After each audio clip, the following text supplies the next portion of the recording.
আসসালামু আলাইকুম। সবাই কেমন আছেন? আজকে আসলাম, আকাশের দেখেন অবস্থা হচ্ছে এখন একেবারে মেঘ মেঘ, মানে মেঘ লাগে যারে বলে আর কি। তো এখন আসলাম এই বইতে সার দিতে, বুঝছেন? আসার পরে দেখি দেখেন কি করছে, দেখছেন? এই কাজটা করে হচ্ছে সব থেকে বড় গু খাওয়া হয়েছে আমার, বুঝছেন? যে এত কষ্ট করে ঘাস বানাইছি, ঘাস বানানোর পরে সেই ঘাস বিক্রি করছি, বুঝছেন? এ হচ্ছে সব থেকে বড় ভুল ছিল আমার, যে ঘাস বিক্রি করছি হচ্ছে এই কারণে যে গরু কম ছিল। আর আরো একটা বই আছে আমাদের, যে মানে গরুর খামারের ওই পাশে দেখছেন আরো একটা বই আছে। ওই বইতে ঘাস আছে বিধায় আমি এই ঘাস বিক্রি করছিলাম এইখান থেকে এই পর্যন্ত। ঠিক আছে, এতটুকু জায়গায় আর বিক্রি করছিলাম। বিক্রি করার পরে এই দেখেন কি করছে, দেখছেন? ঘাস কাটছে। এই যে এদিকে এদিকে দেখেন। এই দেখেন, এই যে দেখছেন কি করছে, এইরকম করে রাখছে। ওই যে দেখেন গাদি করে করে রাখছে, দেখছেন?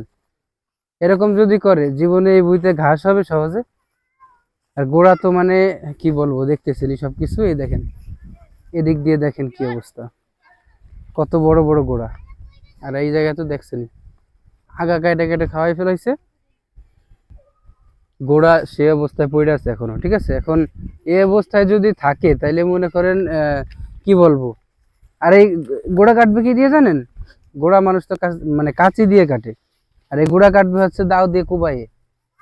যার কারণে হচ্ছে ঘাসের যে গোড়াটা আছে গোড়াটা ফাইটে যায়, মানে যে কি বলে রে, চেগায় যায়, ঠিক আছে? এই যে দেখেন, দেখছেন? এই যে দেখছেন, এই যে কি হয়েছে। তো এইগুলো হইলে আপনার হয় কি, যে পরবর্তীতে এই ঘাসটা আর জ্বালায় না, গোড়া মরে যায়। ঘাসের গোড়া যদি ফাইটে যায়, দেখছেন? এই যে দেখেন কয় কোপ, এই এক কোপ দিছে, এক কোপ দিছে, দেখছেন? তো এই কারণে হচ্ছে ঘাসের সমস্যা হয়। এই জিনিসটা মানে কেউ করবেন না, সেটা হচ্ছে যে ঘাস ঘাস কাঁচি দিয়ে কাটবেন। ঘাসে একটু এইভাবে বাঁকায় নিলে কিন্তু পোজ দিয়ে, মানে হালকা পোজ দিলে কেটে যায়। অনেকে ঘাস কাটা কিন্তু পদ্ধতি জানেন না, অনেকে মনে করে যে ঘাস কাটতে মনে হয় কাঁচি লাগে, ভালো কাঁচি। এই সে আমরা 120 টাকা দিয়ে আজকে একখান কিনে আনছি। এই যে সেই কাঁচি দেখেন, 120 টাকার কাঁচি, দেখছেন? এই কাঁচি দিয়ে কাটতেছি। কাঁচি কিন্তু ভালো কাঁচি লাগে না, ঠিক আছে? এখন কাহিনী হচ্ছে মানে আগার থেকে কেটে নিয়ে গেছে, এখন গোড়া রেখে দিছে।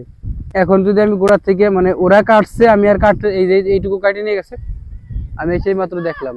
দেখার পরে এখন চিন্তা করছি আমি একা একাই কাটি সুন্দরভাবে। দেখা গেল কি এইটুকু হয়তো কি 1 ঘন্টা দেরি হবে, তারপরেও আমার মন মতো হবে। মানে একেবারে গোড়া গুড়ি একেবারে সবকিছু দেখেন আমি কাটছি একেবারে ক্লিন। এইসব জায়গা দিয়ে ঘাস দেখেন আবার বড় খাওয়ানোর মতো হয়ে গেছে, ওই পাশ দিয়ে ভিতরে একটা ময়লা নাই। আর এই জায়গা দিয়ে দেখেন, এই যে কাটছে, এই জায়গা থেকে শুরু, এদিক দিয়ে দেখেন কোনো মানে হাবি জাবি কিচ্ছু নাই, সব আমি নিজে নিজে উঠাই দিছি, ঠিক আছে? এই গোড়ার জন্য পারা লাগে না একটু, কোনো কিচ্ছু নাই, একেবারে সুন্দরভাবে গাছগুলো উঠে গেছে। আর এই দিক দিয়ে যে সময় কাটা শুরু করছে দেখেন, এই যে ময়লা থেকে শুরু, এই দেখেন, এই যে এই অবস্থা থাকলে কি জীবনে ঘাস জ্বালাবে? এই ঘাস কাটবেন কিভাবে? পরবর্তীতে গোড়া থেকে কাটবেন কিভাবে? এই যে এই ঘাস যদি এভাবে থাকে পড়ে, তাহলে গোড়া থেকে কিভাবে কাটবেন আমার বোঝান।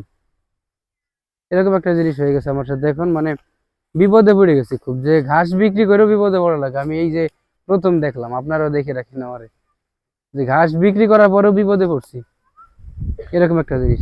তো যাই হোক, এখন এইটুকু কাটার পরে আমি হচ্ছে ওই যে ওই সারগুলা দিতে হবে এখানে, ঠিক আছে? এত মানুষ করে বইতে কাহিনী কি সব মানে এগুলা দেখি কাটাকাটি শেষ করে তারপরে হচ্ছে ওই ঘাসগুলারে ই করা যাক।